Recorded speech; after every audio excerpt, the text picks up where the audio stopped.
ఆంధ్రప్రదేశ్ అసెంబ్లీలో స్పీకర్గా డిప్యూటీ స్పీకర్గా ఉన్న అయ్యన్న పాత్రుడు కానీ మీకు రఘురామకృష్ణరాజు కానీ అదను కోసం ఆ సమయం కోసం ఎదురు చూస్తున్నారు జగన్మోహన్ రెడ్డి సంగతి తేల్చాలని. ఇది మూడో కారణం.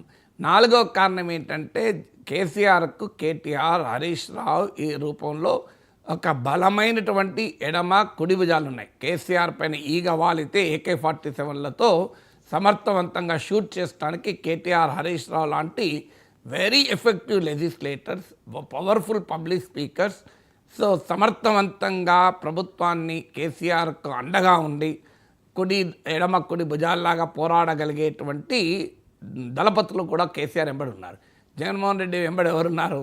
సో ఆ ఉన్న 11 మందిలో కూడా జగన్మోహన్ రెడ్డి వారికి అవకాశం ఇచ్చింది లేదు, వాళ్ళు పవర్ఫుల్గా తయారైంది లేదు. సో ఈ 4 కారణాలు ప్రధానమైనవి. ఇక 5వ ఫ్యాక్టరు కేసీఆర్ను రేవంత్ రెడ్డికి మధ్య ఉన్న పర్సనల్ అనిమాసిటీ ఉండొచ్చు. ఎందుకంటే రేవంత్ రెడ్డిని అసెంబ్లీ నుంచి పంపించేశాడు. సో రేవంత్ రెడ్డి కూడా ప్రతిజ్ఞలు చేశాడు. సో రేవంత్ రెడ్డిని కేసీఆర్ జైలుకు కూడా పంపాడు. రేవంత్ రెడ్డి ప్రతిజ్ఞలు చేశాడు. ఇప్పుడు రేవంత్ రెడ్డి ముఖ్యమంత్రి సీట్లో కూర్చున్నాడు, కేసీఆర్ ప్రతిపక్ష నేత కూర్చున్నాడు. ఈ సమయం కొరకు రేవంత్ రెడ్డి ఎదురు చూస్తున్నాడు కూడా. సో అక్కడ ఆంధ్రప్రదేశ్లో కూడా సిమిలర్ సిచ్యువేషన్. చంద్రబాబు నాయుడును జగన్మోహన్ రెడ్డి అవమానించాడు, చంద్రబాబు నాయుడు జైలుకు కూడా పంపాడు. కానీ ఈ 2 అవమానాల్లో కూడా ఒక మౌలికమైన తేడా ఉంది. సో రేవంత్ రెడ్డిని కేసీఆర్ టార్గెట్ చేసిన దాంట్లో it is more political, personal లేదు. మీకు జగన్మోహన్ రెడ్డి చంద్రబాబు నాయుడిని టార్గెట్ చేసిన దాంట్లో పర్సనల్ ఉంది, పొలిటికల్ మాత్రమే లేదు. అంటే జగన్మోహన్ రెడ్డి వ్యక్తిగతంగా టార్గెట్ చేసినా, ఆయన మనుషులు చేసినా చాలా అసభ్యకరంగా, చాలా ఒక రకంగా రాజకీయాల్లో యాక్సెప్ట్ చెయ్యలేని, రాజకీయాలను కాదు సభ్య సమాజం అంగీకరించలేని రీతిలో జగన్మోహన్ రెడ్డి ఎమ్మెల్యేలు చంద్రబాబు నాయుడును అవమానించారు. అందులో జగన్ చంద్రబాబు నాయుడు గ్యాప్ ఏంటి, కేసీఆర్ రేవంత్ రెడ్డి గ్యాప్ ఏంటి? రేవంత్ రెడ్డి ఇవాళ ముఖ్యమంత్రిగా ఉన్నప్పటికీ కూడా కేసీఆర్కు ఉన్నటువంటి పొలిటికల్ స్టేచర్ ఏమాత్రము మనం తక్కువ అంచనా వేయలేము. ఎందుకంటే 10 ఏళ్ళు ముఖ్యమంత్రిగా తెలంగాణ ఉద్యమ నేతగా ఉన్నారు. అఫ్కోర్స్ పదవి అనేది, స్టేచర్ అనేది ప్రజలే ఇస్తారు. మీకు హిస్టరీ జాగ్రఫీ కాదు, నేను ఒప్పుకుంటాను. కానీ స్టిల్ హిస్టరీ జాగ్రఫీ ఒక పర్సన్కి ఉన్నటువంటి పొలిటికల్ స్టేటస్ను పూర్తిగా తీసేయదు. ఎన్నికల్లో గెలుస్తుంటాం, ఓడిపోతుంటాం. సో ఇవాళ కేసీఆర్ ఓడిపోయినా తెలంగాణ పాలిటిక్స్లో కేసీఆర్కు ఉన్న స్థాయి మనం తక్కువ అంచనా వేయలేము. ఆంధ్రప్రదేశ్కి వచ్చే వరకు ఏంటంటే జగన్మోహన్ రెడ్డి చంద్రబాబు నాయుడుతో పోలిస్తే పొలిటికల్ స్టేటస్ ఉన్న నాయకుడేం కాదు.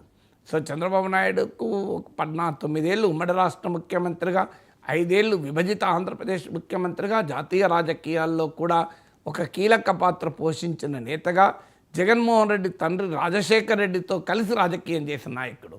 జగన్మోహన్ రెడ్డి ఆ మేరకు గౌరవాన్ని ప్రదర్శించాల్సింది అసెంబ్లీలో. కానీ ఈ వాస్తవాల్ని కూడా పట్టించుకోకుండా చంద్రబాబు నాయుడును అవమానించినటువంటి తీరు మనం చూసాం. అందువల్ల ఈ బ్యాక్గ్రౌండ్లో కొంత 5వ ఫ్యాక్టర్ అయినటువంటి పర్సనల్ రిలేషన్షిప్, అంటే కేసీఆర్కు, రేవంత్కు, ముఖ్యమంత్రికి, ప్రతిపక్షంలో ఉన్న నాయకుడికి, తెలంగాణ అయితే ప్రతిపక్ష నేతకు, ఆంధ్రప్రదేశ్ అయితే ప్రతిపక్షంలో ఉన్న నాయకునికి. సో ఎమ్మెల్యే అని అనలే, ప్రతిపక్ష రాజకీయ పార్టీకి నాయకుడు కదా.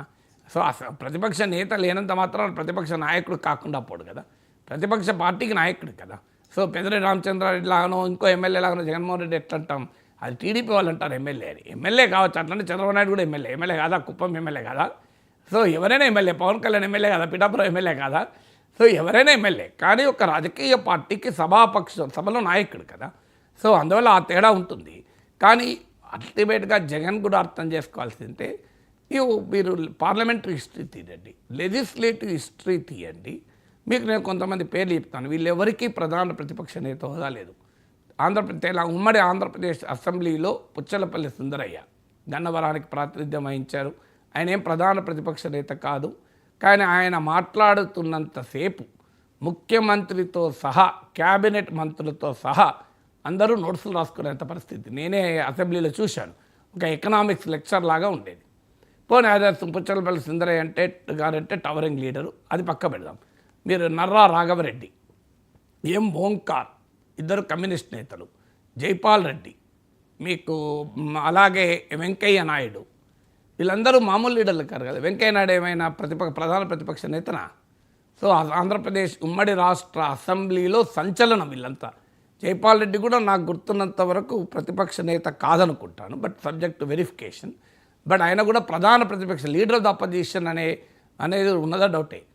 సో మరి వీళ్ళందరూ కూడా ఎలా నాయకులు అయ్యారు, ఎలా పార్లమెంటేరియన్స్ అయ్యారు? వెంకయ్య నాయుడు చరిత్రలో ఎప్పుడు కూడా లీడర్ ఆఫ్ ద అపోజిషన్ కాదు, కానీ భారత పార్లమెంటరీ హిస్టరీలో వెంకయ్య నాయుడుకు ఒక గొప్ప పేరుంది నాయకుడిగా. మీకు అలాగే మీకు భారత పార్లమెంట్లో తీసుకోండి, జైపాల్ రెడ్డి ఎప్పుడు లీడర్ ఆఫ్ ద అపోజిషన్ కాదు, Venkaiah Naidu leader of the opposition కాదు. మీకు Arun Jaitley leader of the opposition రాజ్యసభలో, వెంకయ్య నాయుడు కాదు. మీకు అలాగే కమ్యూనిస్ట్ నాయకులు భూపేష్ గుప్తా, సోమనాథ్ చటర్జీ లాంటి లీడర్లు, వీళ్ళు ఎప్పుడు కూడా మీకు leader of the opposition car. మరి వీళ్ళు ఎందుకు నాయకులుగా ఉన్నారు?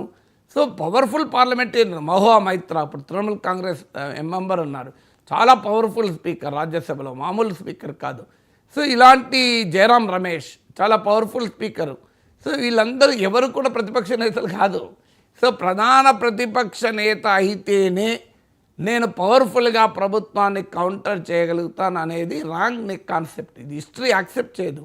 నేను ఇలాంటి 100 పేర్లు చెప్పగలుగుతాను. ఇండియన్ పార్లమెంట్లో, ఉమ్మడి రాష్ట్ర అసెంబ్లీలో, తెలంగాణ ఆంధ్రప్రదేశ్ అసెంబ్లీలో ప్రధాన ప్రతిపక్ష నేత కాకపోయినా సభలో తమ ప్రసంగాలతో, సభలో తమ ఇంటర్వెన్షన్లతో చాలా పేరు తెచ్చుకున్నారు. ఈవెన్ ఇప్పుడు ప్రజెంట్ తెలంగాణ ముఖ్యమంత్రి రేవంత్ రెడ్డి 2009లో మొదటిసారి ప్రతిపక్ష ఎమ్మెల్యే అయ్యాడు, మొదటిసారి.